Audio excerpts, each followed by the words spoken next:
Student, आज हम teaching and sacrifice of Guru Tegh Bahadur ji. तो आज हम बच्चे गुरु तेग बहादुर जी की सेक्रीफाइस के बारे में पढ़ेंगे। तो गुरु तेग बहादुर जी जो सिखों के 9वें गुरु हुए और सिखों के 10 गुरु हुए। तो 10वें जो थे इन्हीं के बेटा गुरु गोबिंद सिंह जी हुए। तो गुरु गोबिंद सिंह जी ने आगे जाके फिर गुरु प्रथा जो बंद कर दी, उन्होंने गुरु प्रथा की जगह गुरु ग्रंथ साहिब की स्थापना की। तो आज हम सिखों के 9वें गुरु गुरु तेग बहादुर जी के बारे में पढ़ेंगे। तो गुरु तेग बहादुर जी का जन्म 1 अप्रैल 1621 ईस्वी में अमृतसर में हुआ था। अमृतसर जो कि पंजाब में है। और इनके पिता का नाम था श्री गुरु हर गोबिंद सिंह जी और माता का नाम था नानकी जी।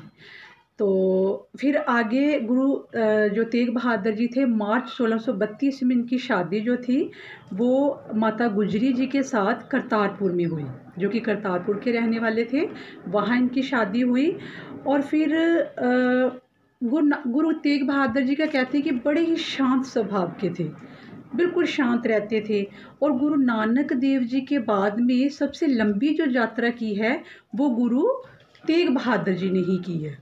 तो इन्होंने अपने पारिवारिक सुख को छोड़कर इस यात्रा के दौरान सच का प्रचार किया, धर्म का प्रचार किया।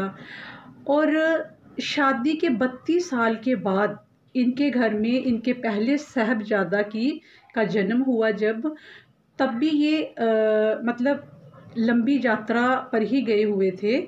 और मतलब जब ये घर पर आए, जब इन्होंने अपने बेटे को देखा, अपने साहबजादे को जब देखा, तो वो 4 साल के हो चुके थे।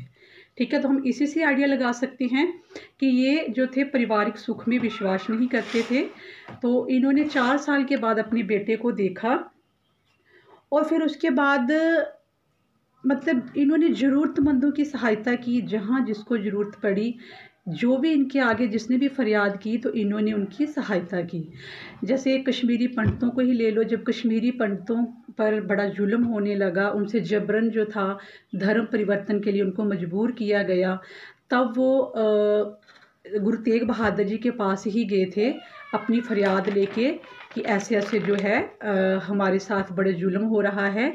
तो गुरु तेग बहादुर जी ने फिर इनको बोला कि जाओ जाके उनको बोल दो कि जो आपको धर्म परिवर्तन के लिए मजबूर कर रहे हैं, उनको बोलो कि पहले गुरु गोबिंद सिंह जी का धर्म चेंज करवाओ, अगर वो धर्म बदलते हैं तो हम अपने आप बदल लेंगे।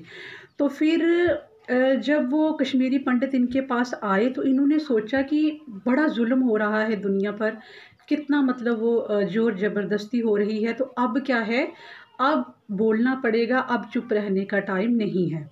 तो फिर इन्होंने बड़ा सोच समझकर 8 जुलाई 1675 ईस्वी को अपने 4 साल का बेटा, जो इनका बड़ा साहबजादा था गुरु गोबिंद सिंह जी, तो उनको इन्होंने, वो अभी 8 साल के थे, तो उनको इन्होंने अपनी जो वो दी गुरु की गद्दी जो उनको सौंप दी। और 11 जुलाई 1675 ईस्वी को ये अपने साथ 5 सिखों को लेके चले गए, निकल पड़े वो उनसे मुकाबला करने के लिए जो कश्मीरी पंडितों को जबरन धर्म कबूल करवाने के लिए मजबूर कर रहे थे। तो जब ये वहाँ गए तो वहाँ इन्होंने वहाँ मैसेज पहुँचाया। तो उन्होंने क्या किया कि गुरु तेग बहादुर जी को और जो 5 सिख थे उनको गिरफ्तार कर लिया।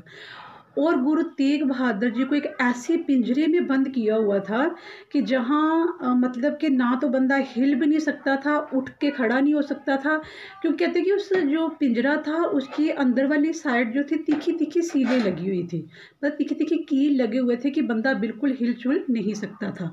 तो फिर इनको बड़ा मजबूर किया गया धर्म परिवर्तन के लिए, लेकिन इन्होंने धर्म परिवर्तन नहीं किया।